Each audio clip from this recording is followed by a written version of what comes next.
प्यारे विद्यार्थियों, आज हम प्राचीन भारत के राजनीतिक जीवन में महाजनपद काल के बारे में अध्ययन करेंगे। विद्यार्थियों, ऋग्वैदिक काल में आर्य कबायली जीवन जीते थे और उनकी आजीविका का प्रमुख साधन पशुपालन था। इस कारण से कबीले एक स्थान से दूसरे स्थान पर विचरण करते हुए कबीलों में लोगों के द्वारा जीवन यापन किया जाता था। ऐसे घुमंतु कबीलों को जन कहा जाता था, परंतु धीरे धीरे उत्तर वैदिक काल में लोहे के प्रयोग के साथ कृषि क्षेत्र में प्रगति हुई और धीरे धीरे ये जनपदों में परिवर्तित हो गए, अर्थात एक जगह टिककर रहने लगे। साथ ही साथ इनके क्षेत्र में विस्तार भी हुआ। कालांतर में यही जनपद अपने क्षेत्र का विस्तार कर महाजनपदों के रूप में परिवर्तित होने लगे और 6ठी शताब्दी ईसा पूर्व में बौद्ध ग्रंथ अंगुत्तर निकाय के अनुसार उत्तरी भारत में 16 प्रमुख महाजनपद हुआ करते थे। आज हम उन्हीं 16 महाजनपदों के बारे में चर्चा करेंगे। बौद्ध धर्म ग्रंथ अंगुत्तर निकाय के अनुसार 6ठी शताब्दी ईसा पूर्व में उत्तरी भारत 16 प्रमुख राज्यों में बटा हुआ था, जिनको महाजनपद कहा गया था। और जैन धर्म ग्रंथ भगवती सूत्र भी इस बात की पुष्टि करता है। हालांकि इन 16 महाजनपदों के नामों में अंगुत्तर निकाय और भगवती सूत्र में कुछ नाम समान है और कुछ नामों में अंतर भी है, परंतु फिर भी बौद्ध धर्म ग्रंथों में उल्लिखित इन 16 महाजनपदों के बारे में आज हम चर्चा करेंगे। और ये 16 महाजनपद और इनकी राजधानी इस प्रकार से थे। अंग की राजधानी चंपा, मगध की राजधानी प्रारंभ में गिरिवज्र थी, परंतु बाद में राजगृह को इसकी राजधानी बनाया गया और कालांतर में पाटलिपुत्र इसकी राजधानी बनी। इसी प्रकार काशी की राजधानी वाराणसी, कौशल, श्रावस्ती, वज्जी, विदेह व मिथिला, मल्ल, कुशिनारा व पावा, चेदी की सोत्थिवती या शक्तिमती, वत्स की राजधानी कौशाम्बी थी। इसी प्रकार कुरु की राजधानी इंद्रप्रस्थ, पांचाल की राजधानी अहिछत्र और काम्पिल्य अर्थात उत्तरी पांचाल की अहिछत्र और दक्षिणी पांचाल की राजधानी काम्पिल्य थी। अस्मक, जो कि सुदूर दक्षिण का एकमात्र जनपद था,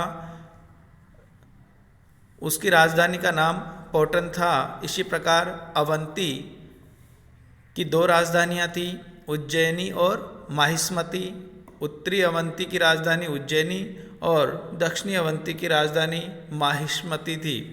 इसी प्रकार मत्स्य महाजनपद की राजधानी विराटनगर, सूरसेन महाजनपद की राजधानी मथुरा, गांधार की तक्षशिला और कंबोज की हाटक थी। इस प्रकार 6ठी शताब्दी ईसा पूर्व में उत्तरी भारत में राजनीतिक एकता का अभाव था और संपूर्ण उत्तरी भारत इन 16 महाजनपदों में बटा हुआ था। और इन महाजनपदों में अधिकांश महाजनपदों में राजतंत्रात्मक शासन व्यवस्था थी, अर्थात शासन का प्रमुख राजा हुआ करता था। वहीं वज्जी और मल्ल नामक महाजनपदों में गणतंत्रात्मक शासन व्यवस्था थी, अर्थात एक लोगों के समूह के द्वारा यहाँ की शासन व्यवस्था चलाई जाती थी। अर्थात वज्जी और मल्ल को छोड़कर बाकी सभी महाजनपदों में राजतंत्रात्मक शासन व्यवस्था उस समय हुआ करती थी। इन महाजनपदों की स्थिति की अगर बात करें तो इस प्रकार से थी। सर्वप्रथम अंग महाजनपद की अगर बात करें तो सर्वाधिक पूर्व में स्थित महाजनपद था और इसकी राजधानी का नाम चंपा था।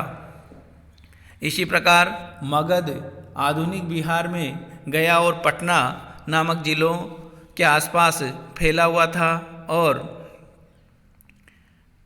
इसकी राजधानी प्रारंभ में गिरिवज्र थी। बाद में राजगृह को इसकी राजधानी बनाया गया, जो कि चारों तरफ से पहाड़ियों से घिरी हुई थी।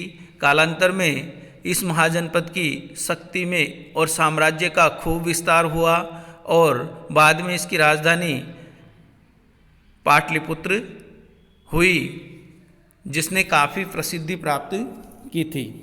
इसी प्रकार वज्जी और मल्ल महाजनपद बिहार के ऊपरी हिस्से में फैले हुए थे और नेपाल की तराई में स्थित थे।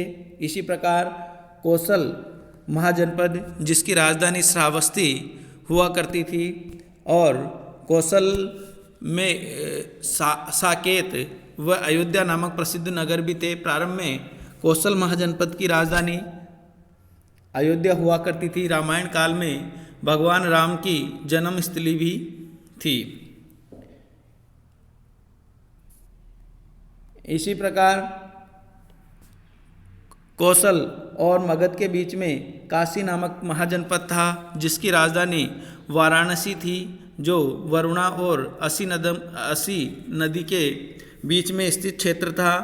और काशी को लेकर कौशल और मगध के बीच संघर्ष हुआ करता था।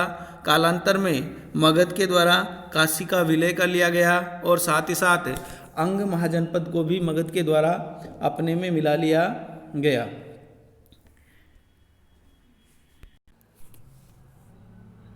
वत्स महाजनपद आधुनिक इलाहाबाद और बांदा जिले प्राचीन काल में वत्स महाजनपद का निर्माण करते थे और इसकी राजधानी कौशाम्बी थी, जो इलाहाबाद के दक्षिण पश्चिम में 33 मील की दूरी पर यमुना नदी के किनारे स्थित थी।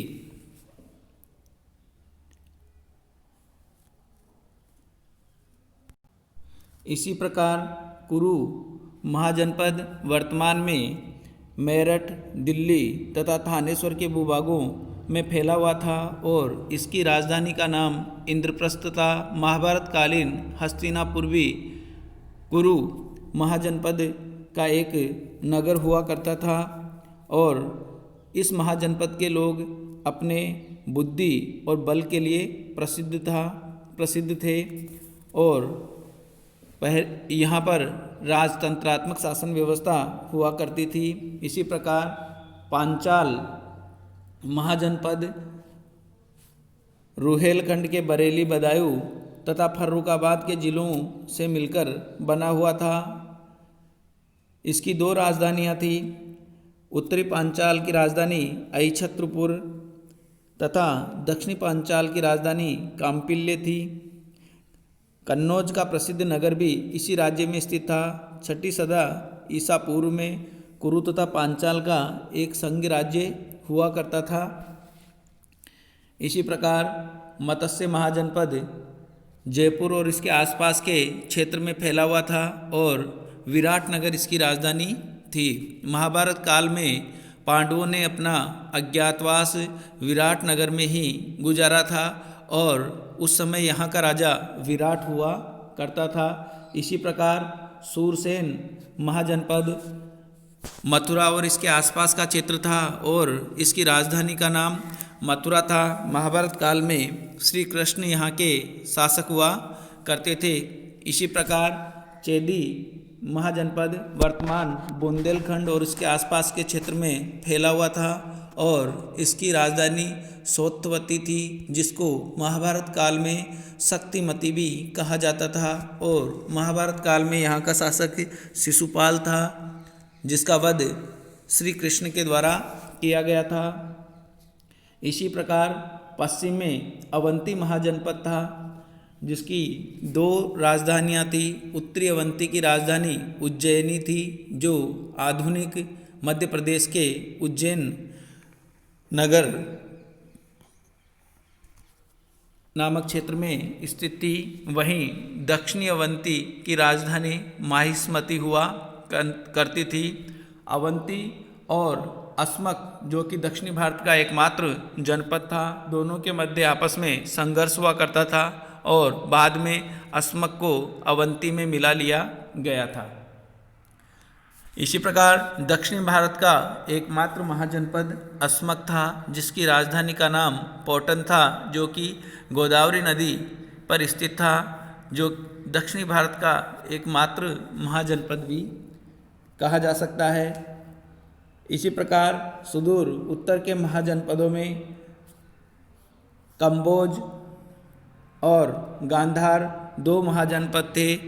गांधार महाजनपद की राजधानी का नाम तक्षशिला थी, जो कि प्राचीन काल में शिक्षा का एक प्रमुख केंद्र भी हुआ करता था। इसी प्रकार दक्षिणी कश्मीर और इसके आसपास के क्षेत्र में कंबोज फैला हुआ था और उसकी राजधानी का नाम हाटक था। कौटिल्य के अनुसार कौटिल्य ने अपने अर्थशास्त्र ग्रंथ में यहाँ के लोगों को वार्ता शस्त्रोपजीवी कहा है, अर्थात यहाँ के लोग कृषि, पशुपालन और वाणिज्य तथा शस्त्र द्वारा अपनी आजीविका चलाते थे। साथ ही साथ कंबोज अपने घोड़ों के लिए भी प्रसिद्ध हुआ करते थे। इस प्रकार 6ठी शताब्दी ईसा पूर्व में उत्तरी भारत राजनीतिक दृष्टि से छोटे छोटे राज्यों में बटा हुआ था, जिनको महाजनपद कहा जाता था, जिनकी संख्या बौद्ध धर्म ग्रंथ अंगुत्तर निकाय के अनुसार 16 थी और जैन धर्म ग्रंथ भगवती सूत्र भी इसकी पुष्टि करता है। हालांकि नामों में थोड़ा बहुत अंतर है। इन 16 राज्यों में बटा हुआ था।